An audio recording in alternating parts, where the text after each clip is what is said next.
नमस्कार, जय हिंद। मैं हूं संजय विश्वकर्मा और स्वागत करता हूं आपका सक्सेस एग्रीकल्चर इंस्टीट्यूट भोपाल के ऑनलाइन डिजिटल लर्निंग प्लेटफॉर्म यानी यूट्यूब पर। इस वीडियो में हम बात करने वाले हैं international years related to agriculture, यानी कि एग्रीकल्चर से जुड़े हुए कुछ इंपॉर्टेंट अंतरराष्ट्रीय वर्षों के बारे में हम जानेंगे, जहां से हर एक परीक्षा में एक प्रश्न जरूर पूछा जाता है। काफी इंपॉर्टेंट है ये वीडियो और ये टॉपिक, तो आपको वीडियो के साथ आखिर तक बने रहना है। जितने भी ईयर है सबको हम किसी ना किसी ट्रिक से हम जानेंगे, तो इंपॉर्टेंट है, वीडियो के साथ आखिर तक बने रहिएगा और इस वीडियो को अपने दोस्तों के साथ शेयर जरूर कीजिएगा। देखिए, सबसे पहले अगर हम बात करें इंटरनेशनल ईयर्स की, इंटरनेशनल ईयर्स इसको हिंदी में बोलते हैं हम अंतरराष्ट्रीय वर्ष अगर हम इसको कहें, तो ये जो है एग्रीकल्चर से रिलेटेड है और इसको क्या है, यूएन के द्वारा इसको ऑब्जर्व किया गया है। ठीक है, सबसे पहले अगर हम बात करेंगे तो 2004 से जो है अंतरराष्ट्रीय वर्ष मनाना स्टार्ट किया है। ठीक है, अंतरराष्ट्रीय मतलब कि इसको हम वर्ल्ड वाइड मान रहे हैं। ठीक है, अगर यहां पर हम नेशनल की बात करेंगे तो फिर हम वो देश के हिसाब से, इंडिया के हिसाब से हम यहां पर बात करेंगे। ठीक है, 2004 की हम बात करेंगे तो इंटरनेशनल ईयर ऑफ राइस। ठीक है, हिंदी में इसको बोलते हैं अंतरराष्ट्रीय चावल वर्ष, यानी कि 2004 में जो है अंतरराष्ट्रीय चावल वर्ष को मनाया गया। क्यों? क्योंकि जो चावल जो है उसके उत्पादन को बढ़ाने के लिए जो है इंटरनेशनल ईयर ऑफ राइस को डिक्लेयर किया गया 2004 को। आप इसको याद कैसे रखेंगे? आप इसको याद ऐसे रखेंगे कि चा से चार हो गया और इसी से हो गया आपका चावल। ठीक है, इंपॉर्टेंट है, सभी को याद रखना है। इंटरनेशनल ईयर ऑफ राइस 2004, चार से क्या हो गया? चावल हो गया।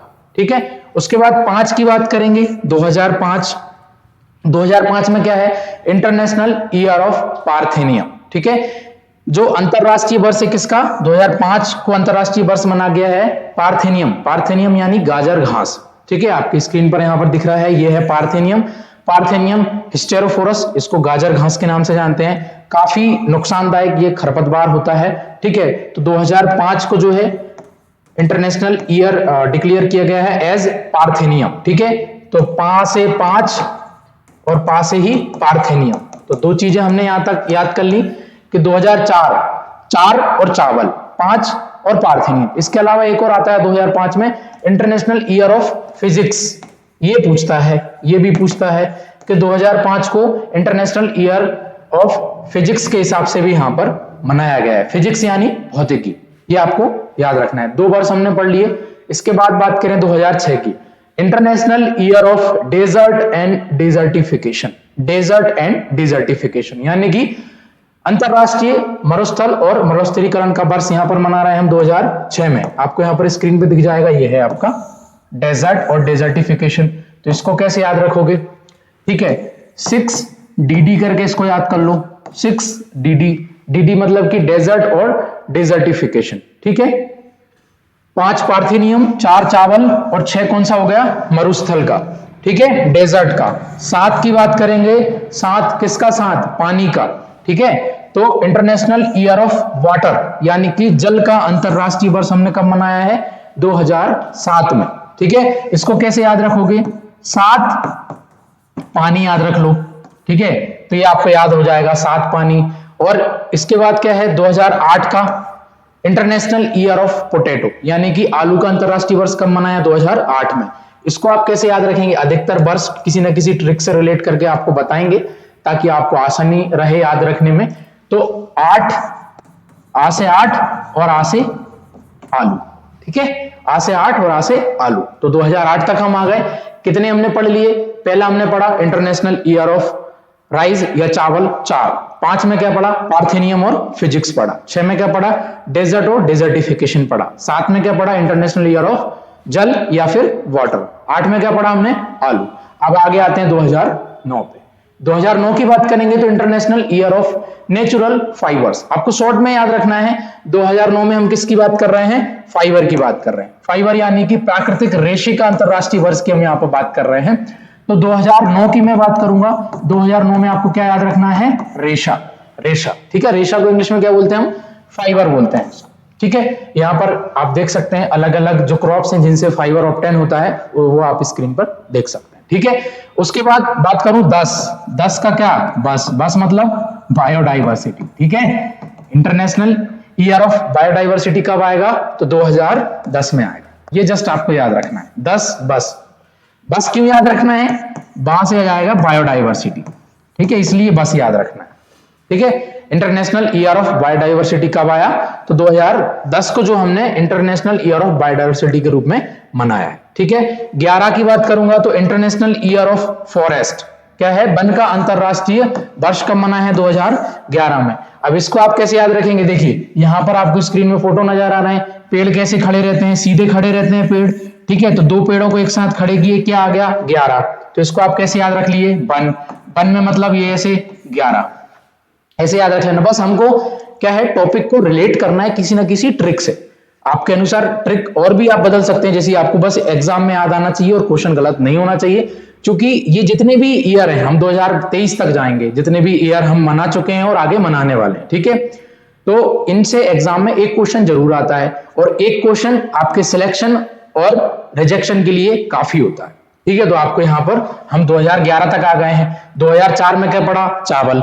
5 में क्या पढ़ा, पार्थेनियम और फिजिक्स। 6 में क्या पढ़ा, डेजर्ट और डिसर्टिफिकेशन, ठीक है। 7 में क्या पढ़ा, जल। 8 में क्या पढ़ा, आलू। 9 में क्या पढ़ा, फाइबर। 10 में क्या पढ़ा, बस यानी बायोडाइवर्सिटी। 11 में क्या पढ़ा, इंटरनेशनल ईयर ऑफ फॉरेस्ट, ठीक है। तो 2011 तक हम आ चुके हैं। अब आगे बढ़ेंगे, हम बात करेंगे 2012 की। तो 2012 की अगर हम यहाँ पे बात करें तो इसको हम मनाते हैं नेशनल ईयर ऑफ हॉर्टिकल्चर। ये इंटरनेशनल नहीं है, ये नेशनल ईयर ऑफ हॉर्टिकल्चर, यानी कि राष्ट्रीय बागवानी वर्ष के हिसाब से भी हम इसको मनाते हैं। बागवानी वर्ष का मतलब होता है, इसको हम बोल सकते हैं नेशनल ईयर ऑफ हॉर्टिकल्चर, ठीक है, हॉर्टिकल्चर। ये कितने में आ गए हम, 2012 में। और इंटरनेशनल ईयर ऑफ कोऑपरेशन भी हमने इसको मनाया है। कैसे मनाया है, सहकारिता का अंतरराष्ट्रीय वर्ष के रूप में भी हमने किसको मनाया है, 2012, ठीक है। 2012 एक तो इंटरनेशनल ईयर ऑफ कोऑपरेशन और national year of horticulture, important है, एग्जाम में पूछा गया है, आपको इसको याद रखना है, ठीक है। उसके बाद आगे हम बात करेंगे 2013 की। तो ये भी कोऑपरेशन से जुड़ा है, लेकिन इसके आगे वाटर कोऑपरेशन है, international year of water cooperation, ठीक है, यानी कि जल सहयोग का अंतरराष्ट्रीय वर्ष। 12 कौन सा है, international year of cooperation, national year of horticulture. 2013 की बात करेंगे, international year of water cooperation, ठीक है। ये आपको यहां तक याद रखना है। इसके बाद फिर और आगे चलते हैं हम।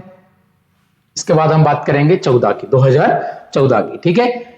2004 से 2014 तक हम आ चुके हैं। उम्मीद करूंगा आपको मेरे साथ साथ ईयर भी याद हो रहे होंगे इस वीडियो के माध्यम से, ठीक है। अगर आपको ईयर याद होते चल रहे हैं तो वीडियो को लाइक करते चलें, चैनल को सब्सक्राइब करते चलें और इस वीडियो को अपने दोस्तों के साथ शेयर करते चलें, ठीक है। 2014 तक हम आ चुके हैं। 2014 की अगर हम बात करेंगे तो इसको हम मना रहे हैं international year of family farming. Family farming का मतलब क्या है कि परिवार खेती, परिवार खेती का अंतरराष्ट्रीय वर्ष हमने कब मनाया है, 2014 में। इसको स्टार लगा लीजिए क्योंकि एग्जाम में ये आया हुआ क्वेश्चन, ठीक है। फिर उसके बाद आगे हम बात करेंगे 2015। 2015 को किस ईयर में मना है, इंटरनेशनल ईयर ऑफ सॉइल, ठीक है, मतलब कि मृदा का अंतरराष्ट्रीय वर्ष कब मनाया है, 2015 में। देखिए मिट्टी और प्रकाश या फिर मृदा और प्रकाश का अंतरराष्ट्रीय वर्ष कब मनाया है, 2015 में। ये आपको यहां पर एक फोटो दिख रहा है, आपको international year of family farming कब आया है, फैमिली फार्मिंग 2014 में, ठीक है। और यहां पर ये लिखा है वर्ल्ड सॉइल डे। तो एक और इंपॉर्टेंट आपको क्वेश्चन बता दूं क्योंकि एग्जाम में पूछता है, वर्ल्ड सॉइल डे कब मनाते हैं, आप कमेंट बॉक्स में भी जरूर बताइए, कमेंट सेक्शन में।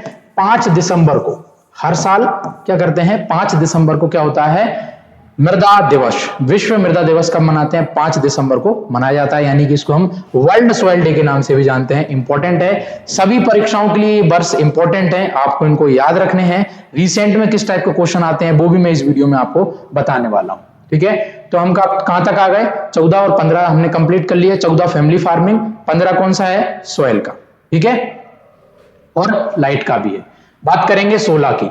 ये एग्जाम में आया हुआ क्वेश्चन है, यहां से पूछा है, रिसेंट के एग्जाम में यहां पर पूछा था, ठीक है। यहां पर है international year of pulses. Pulses या पल्स का मतलब क्या होता है, दाल होता है, ठीक है। तो दालों का अंतरराष्ट्रीय वर्ष कब मनाया है, 2016 में मनाया है। और हर एक वर्ष की कोई ना कोई थीम होती है, तो यहां पर पूछा गया था, क्वेश्चन दे रखा था कि international year of 2016 celebrated as pulses day, ऐसा पल्सेस ईयर ऐसे करके पूछा था, इसकी थीम पूछी थी, तो थीम क्या है? Nutritious seed for sustainable agriculture. ये आया हुआ क्वेश्चन है, आपको इसको याद रखना है। पहले तो आपको ईयर को याद रखना है कि कौन से वर्ष को क्या मनाया गया है और क्या मनाया जाएगा। ठीक है, तो 2016 में क्या आ गया? पल्स है। अब इसको आप कैसे याद रखोगे? अब कोई भी ट्रिक बना सकते हो, भाई दाल कितनी प्रकार की होती है? तो दाल 16 प्रकार की होती है। दाल बहुत प्रकार की होती है, तो दाल 16 प्रकार की होती है, तो 2016 में आपको याद हो जाएगा। ठीक है, 15 आपका सॉइल हो गया, दिख नहीं रहा होगा स्क्रीन पे। 15 आपका क्या हो गया? सॉइल हो गया। 15 में 5 अकेला पकड़ लोगे तो 5 दिसंबर को क्या मनाया जाता है? सॉइल डे मनाया जाता है, 15। ठीक है, ऐसे करके आप याद रख सकते हो। फिर बात करेंगे 17 में कोई खतरा नहीं है। किसके लिए खतरा नहीं है? टूरिज्म के लिए कोई खतरा नहीं है। ठीक है, तो international year of sustainable tourism की हम अगर यहां पे बात करें कि सतत पर्यटन का अंतरराष्ट्रीय वर्ष कब मनाया गया? 2017। 17 में टूरिज्म में कोई खतरा नहीं है। ठीक है, इंपॉर्टेंट है, याद रखना है आपको। ठीक है, तो 17 से खतरा याद कर लिया। किस में खतरा नहीं है भाई साहब? टूरिज्म में, यानी कि जो आपका पर्यटन है उसमें कोई खतरा नहीं है। यहां तक आप याद कर चुके 2004 से। ठीक है, ये लोगो आप यहां पर देख सकते हैं। फिर उसके बाद आगे बढ़े, बात करेंगे 2018 की। 2018 तक हम आ चुके हैं 2004 से। सबको आखिरी में भी रिवाइज कराऊंगा, मेरे साथ साथ याद करते चलें। 2018 की अगर मैं यहां पर बात करूं, 2018 की मैं अगर यहां पे बात करूं तो 2018 को कैसे मनाया गया है? रिकमेंड किया गया था इसको इंटरनेशनल ईयर ऑफ मिलेट्स, मतलब इसको ऐसा रिकमेंडेड किया गया था कि इसको अंतरराष्ट्रीय मिलेट वर्ष के रूप में इसको मनाएं।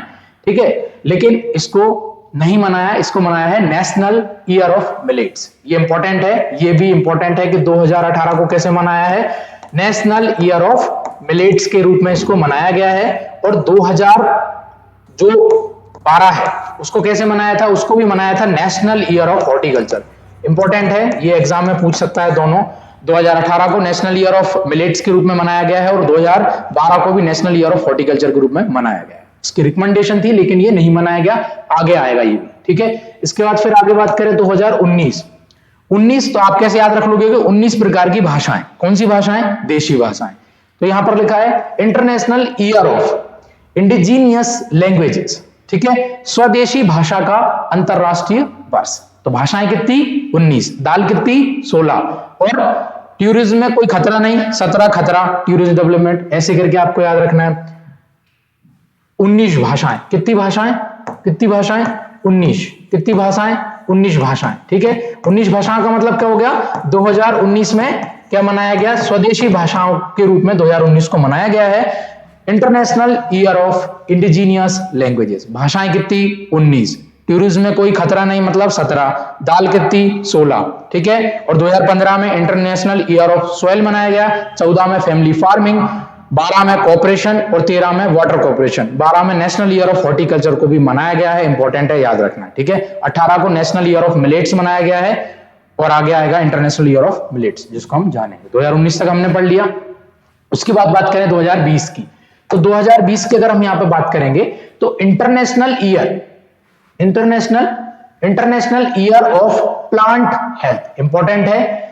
पादप स्वास्थ्य का अंतरराष्ट्रीय वर्ष कब मनाया गया है? तो ये आपका मनाया गया है 2020 में। ये आपका मनाया गया है कब? 2020 में। ठीक है, देखिए इसको मैं कैसे याद कराऊंगा, हो सकता है आप कुछ और तरीके से भी याद रख पाए।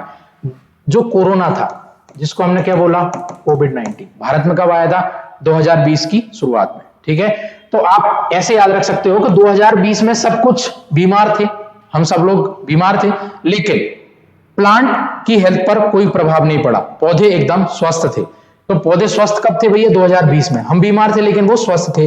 तो 2020 में क्या मनाया हमने? International year of plant health, बस हमको याद होना चाहिए। ठीक है, और जब हम बीमार थे तो हमको क्या खाना है? फ्रूट्स और वेजिटेबल। वो कब आएगा? 2021 में। अभी जो रिसेंट में वर्ष, हालांकि कुछ दिनों बाद खत्म होने वाला है, लेकिन आप इसको याद रख सकते हैं, international year of fruits and vegetables कब मना रहे हैं? 2021 का जो वर्ष है वो अंतरराष्ट्रीय फल और सब्जी वर्ष के रूप में हम मना रहे हैं। इंपॉर्टेंट है, आपको यहां तक उम्मीद है याद भी होगा, और आपको इस वीडियो को अपने दोस्तों के साथ शेयर करते चलना है, वीडियो को लाइक करते चलना है, और कोई बात हो तो कमेंट में आपको लिखते चलना है।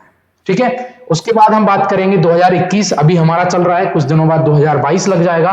तो 2022 का जो वर्ष है उसको किस रूप में मनाएंगे हम? उसको किस रूप में मनाएंगे? उसको मनाएंगे international year of fisheries and aquaculture. ठीक है, तो 2022 जो है 2022 को किस रूप में मनाएंगे हम? फिशरीज और एक्वाकल्चर। एक्वाकल्चर का मतलब होता है जो जलीय जीव हैं उनके वर्ष के रूप में हम मनाएंगे 2022 को। और 2023 इंपॉर्टेंट है, एग्जाम में पूछ सकता है।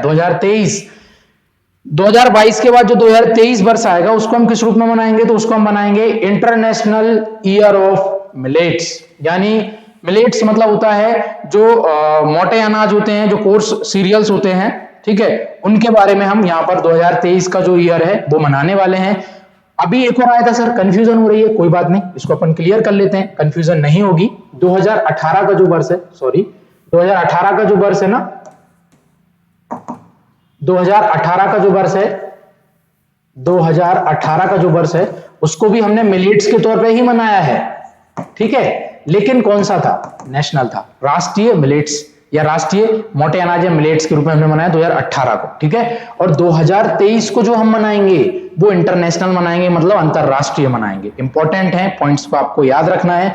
चलिए फिर से एक बार रिवाइज कर लेते हैं, कहां तक आ गए हम? 2023 तक आ गए हैं। 2004 की बात करेंगे तो 2004 का जो वर्ष था वो 4 और चावल, तो 2004 चावल, 5 फिजिक्स और पार्थिनियम, 6 डेजर्ट और डेजर्टिफिकेशन, 7 जल, 8 आलू, 9 फाइबर, 10 बस यानी बायोडाइवर्सिटी, 11 यानी फॉरेस्ट, 12 यानी क्या है? कॉपरेशन, और 12 है नेशनल ईयर ऑफ हॉर्टिकल्चर भी है, राष्ट्रीय बागवानी वर्ष के रूप में भी हम इसको मनाए हैं। फिर 13 में आएगा वाटर कॉर्पोरेशन, और 14 में फैमिली फार्मिंग, 15 में आपका आएगा सॉइल, 16 में आएगा 16 प्रकार की कौन सी? दालें, 17 में क्या? खतरा नहीं, किसमें? टूरिज्म डेवलपमेंट में। ठीक है, 18 में आपका एक और इंपॉर्टेंट आने वाला है जिसको हम यहां पर जानेंगे। 18 का आ गया आपका national year of millets, important है, दिमाग में आपका आएगा मिलेट्स, ऑप्शन में देगा इंटरनेशनल ईयर ऑफ मिलेट्स 2018। आपको याद रखना है ये इंटरनेशनल नहीं है, ये नेशनल है। ठीक है, 18 का जो हमने मनाया है वो कौन सा मनाया है? 2018 का हमने मनाया है कौन सा? National year of millets. इसकी रिकमेंडेशन थी कि इंटरनेशनल मनाए, लेकिन नहीं, इसको नहीं मनाया गया है। इंटरनेशनल कब मनाएंगे? 2023 में, इंपॉर्टेंट है, एग्जाम में आएगा। उसके बाद 19 प्रकार की क्या? भाषाएं। ठीक है, तो international year of indigenous languages, तो भाषाएं कितनी? 19 प्रकार की। ठीक है, 20 में क्या आया था? कोरोना, तो क्या सही था? प्लांट की हेल्थ, तो 2020 में क्या रहेगा? प्लांट की हेल्थ, यानी कि international year of plant health 2020। 21 में क्या मनाएंगे? 21 में क्या मनाएंगे हम? 21 में क्या मनाएंगे? 21 में हम मना रहे हैं अभी फ्रूट्स और vegetables, international year of fruits and vegetable 2021। आने वाला 2022 में क्या मनाएंगे? फिशरीज एंड एक्वाकल्चर, इंपॉर्टेंट है, फिशरीज एंड एक्वाकल्चर 2022। और 2023 में क्या मनाएंगे? International year of millets, important है, आपको सभी ईयर को याद रखना है। उम्मीद है मेरे साथ साथ आपने इनको याद किए होंगे और आपको बहुत अच्छे तरीके से याद हो गए होंगे। ठीक है, अब मैं एक और इंपॉर्टेंट इंफॉर्मेशन आपको दे दूं कि जितने भी कॉम्पिटिटिव एग्जाम, देखिए रिसेंटली मध्य प्रदेश में भी RHEO का एग्जाम होने वाला है, RAEO SADO के एग्जाम हो चुके हैं, अभी RHEO का एग्जाम होगा, फिर उसके बाद क्वालिटी कंट्रोलर और डिस्ट्रिक्ट मैनेजर की भी परीक्षाएं यहां पर होने वाली हैं। अगर आप किसी भी कॉम्पिटिटिव एग्जाम की तैयारी करना चाहते हैं तो नीचे दिए गए कॉन्टैक्ट नंबर पर आप संपर्क कर सकते हैं किसी भी कोर्स में एडमिशन लेने के लिए। हिंदी इंग्लिश दोनों माध्यम में कक्षाएं हमारे यहाँ चलाई जा रही हैं, नोट्स भी हिंदी और इंग्लिश दोनों माध्यम में आपको दिख रहे हैं। ठीक है, अवेलेबल है। बात करेंगे न्यू बैचेस की, तो न्यू बैच हमारा 27 दिसंबर 2021 से नया बैच हमारा स्टार्ट हो रहा है। उसके बाद फिर नेक्स्ट जो बैच होगा 3 जनवरी 2022 को होगा। तो अगर आप किसी भी प्रवेश परीक्षा की तैयारी करना चाहते हैं तो आप हमारे कॉन्टैक्ट नंबर पर कॉल करके संपर्क कर सकते हैं। और अगर आपने अभी तक हमारे सक्सेस एग्रीकल्चर इंस्टीट्यूट के एप्लीकेशन को डाउनलोड नहीं किया है तो लिंक आपको वीडियो के डिस्क्रिप्शन बॉक्स में मिल जाएगी, वहां से जाके आप जरूर ज्वाइन कीजिएगा। और सारी जानकारी के लिए आप हमारे दिए गए कॉन्टैक्ट नंबर पर संपर्क कर सकते हैं और हमारे चैनल को सब्सक्राइब जरूर कीजिएगा। मिलते हैं किसी और वीडियो में, तब तक के लिए जय हिंद, जय भारत।